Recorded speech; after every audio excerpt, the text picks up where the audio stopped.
narcissist is someone who tends to exaggerate their self-worth, constantly seeking admiration and control over others to uphold their inflated sense of identity.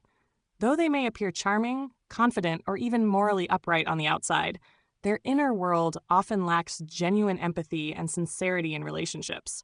At the core of narcissism lies subtle manipulation, making others question their own feelings, memories, and even their inherent value. Relationships with narcissists are not grounded in mutual connection, but in a power dynamic where they seek to dominate by controlling emotions and perception. One of the most noticeable traits of a narcissist is their distortion of truth. They frequently twist facts, retell events in a way that favors them, and cause their victims to doubt their own memory and reality. This tactic is known as gaslighting, a psychological manipulation technique that undermines a person's ability to trust their own judgment, gradually leading them to depend on the narcissist's version of reality, even if it's a lie. Victims often ask themselves, "Am I being too sensitive? Or did I remember that wrong?" slowly losing trust in their inner voice. Narcissists often wear many masks to suit different people and situations. They might appear as the arrogant show-off, constantly bragging and viewing themselves as superior.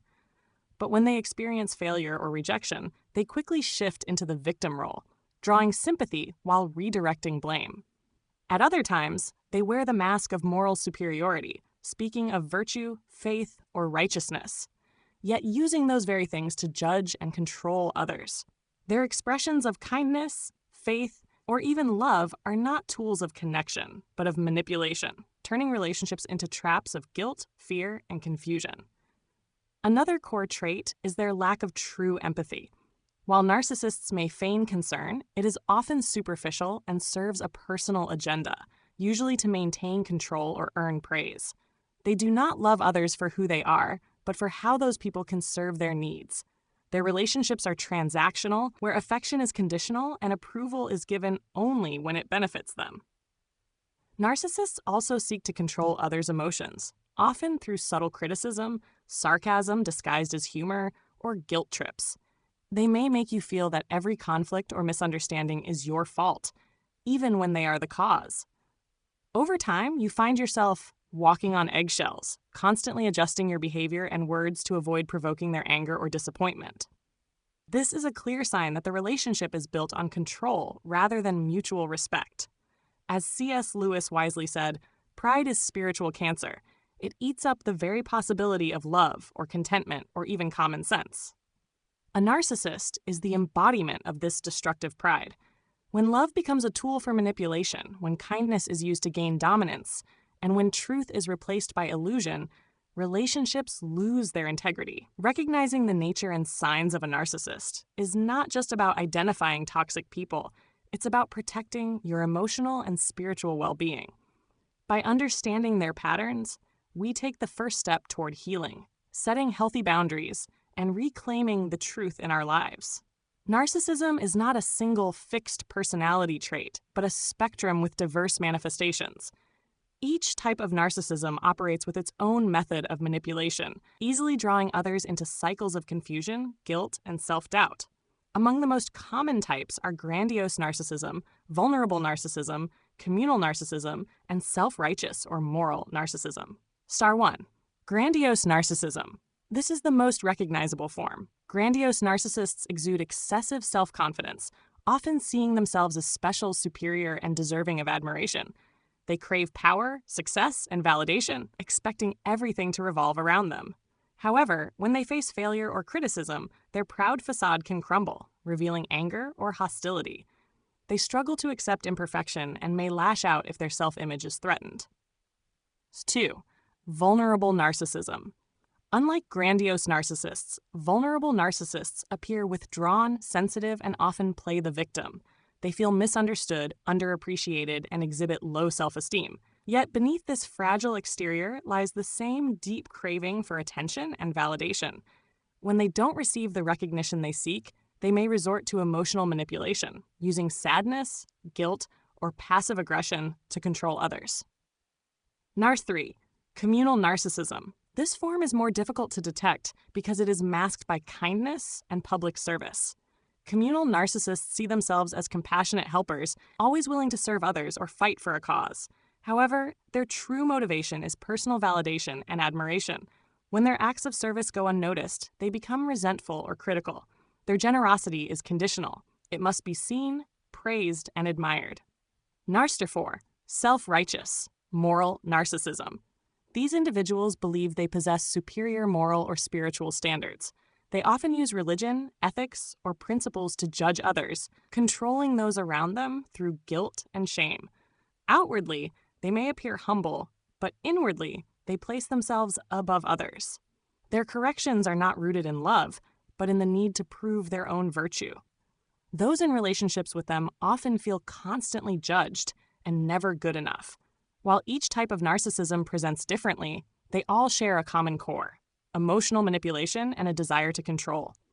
Recognizing these patterns is not about judgment, but about protecting ourselves, setting boundaries, and safeguarding our mental and spiritual health. Awareness of these subtle signs empowers us to step out of toxic dynamics and walk in peace and clarity once again. Narcissists do not control others through force, but through subtle psychological manipulation, embedded in their words, behaviors, and emotional tactics. Their tools are not always immediately visible, but the longer one is exposed to them, the deeper the victim sinks into self-doubt, confusion, and emotional distress. Below are the most common manipulative weapons narcissists often use. 1. Gaslighting, making others doubt themselves. This is one of the most dangerous techniques.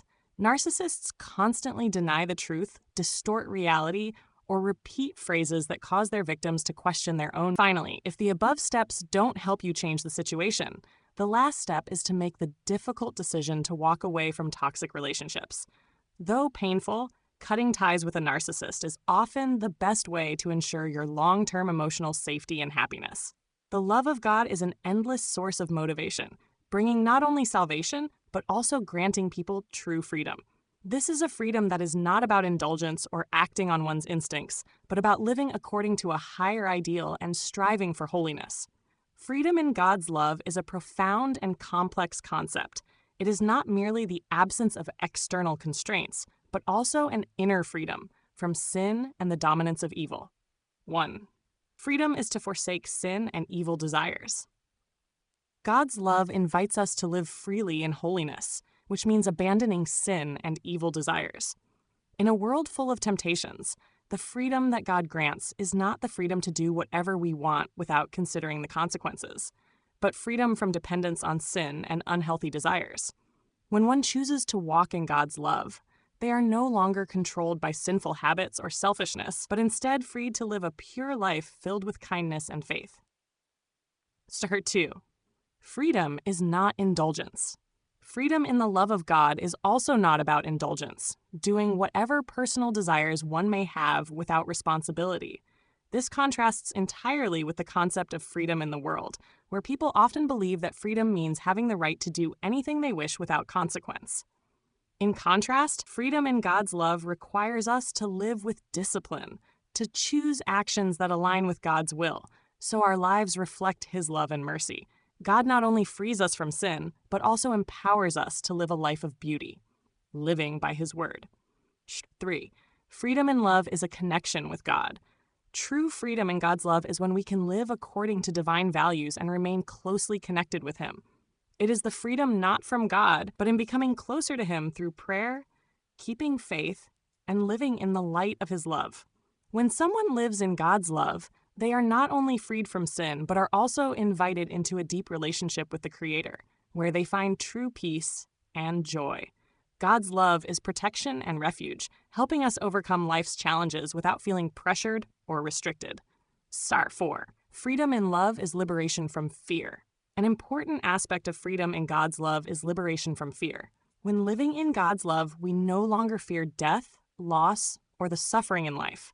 God's love provides us comfort and hope, helping us face all challenges without worry.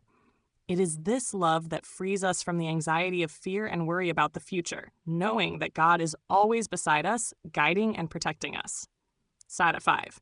Freedom in love is aligning with God's will. Lastly, freedom in God's love is when we fully align with His will. It is freedom not to do what we want, but to do what God desires, because we know His teachings are the best for us. When we live according to God's will, we no longer feel pressure or constraint, but experience true freedom, the freedom to love and serve others, the freedom to do good works in life without expecting anything in return. This is the true freedom that God's love offers to us. Let me know if you'd like this adapted into a script format with pauses or prompts for audience engagement.